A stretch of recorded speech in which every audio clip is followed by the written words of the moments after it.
Hey there! Ever wonder why people do bad things? Like why your neighbor's cat always looks like it's plotting world domination? Well, welcome to the wild world of criminology. It's like being a detective. But instead of finding lost cats, we're trying to figure out why some people decide to break the rules. Like eating the last cookie when they promised to save it for you. So criminology is the study of crime, criminals, and how to catch them. Think of it like a giant puzzle, where each piece is a clue about why someone might decide to steal a cookie, or something even bigger, like a car. Imagine you're in a candy store.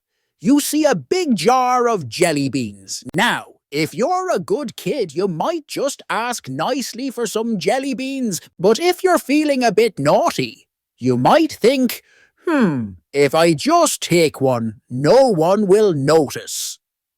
That's the first piece of our puzzle. Temptation. Now, let's say you take that jelly bean and suddenly, it's like a superhero movie.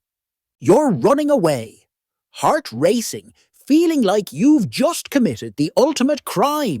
But wait, what if you get caught by the candy store owner? That's the second piece. Consequence. Criminologists study why people give in to temptation and what happens when they do. It's like being a detective, but instead of looking for clues in a dark alley, they're digging through your mind to find out what made you think stealing that jelly bean was a good idea. Now, think about your friend who always borrows your toys and never returns them. You might say, "Hey, that's not fair." But what if your friend didn't know how to share? That's another piece of the puzzle. Social factors. Maybe they grew up in a house where sharing wasn't a thing, like a land of jelly beans where everyone hoards their candy. Criminologists also look at how things like family, friends, and even video games can influence our choices.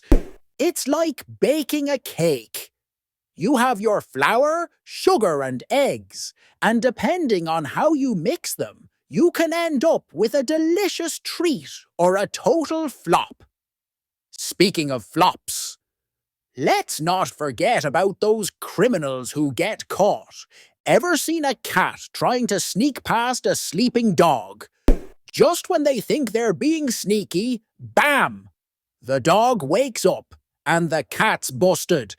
That's like a criminal thinking they can get away with something, only to get slapped with a consequence. Here's a fun fact. Did you know that criminologists sometimes use statistics? It's like counting jelly beans. They look at numbers to see how many people commit crimes and what kinds of crimes are popular. It's like figuring out that chocolate cookies are the #1 favorite while raisin cookies. Well, let's just say they don't get picked very often. Now, let's talk about the different types of crime. There's the sneaky crime, like stealing jelly beans. And then there's the bigger stuff, like robbing a bank. It's like comparing a kitten to a roaring lion. Both can be trouble, but one is definitely more dramatic. And can we talk about the criminals who think they're super smart? They plan everything like they're in a heist movie, only to trip on their own shoelaces and get caught.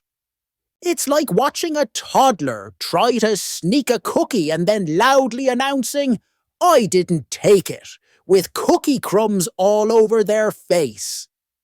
So criminology is all about understanding the reasons behind these cookie-stealing, jar-breaking behaviors.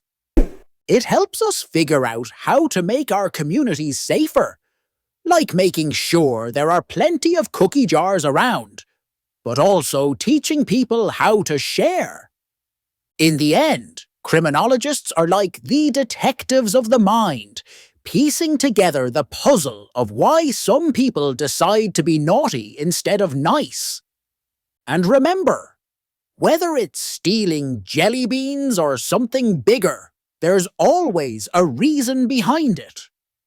So next time you see your neighbor's cat looking suspicious, just think, maybe it's just practicing criminology in its own little way.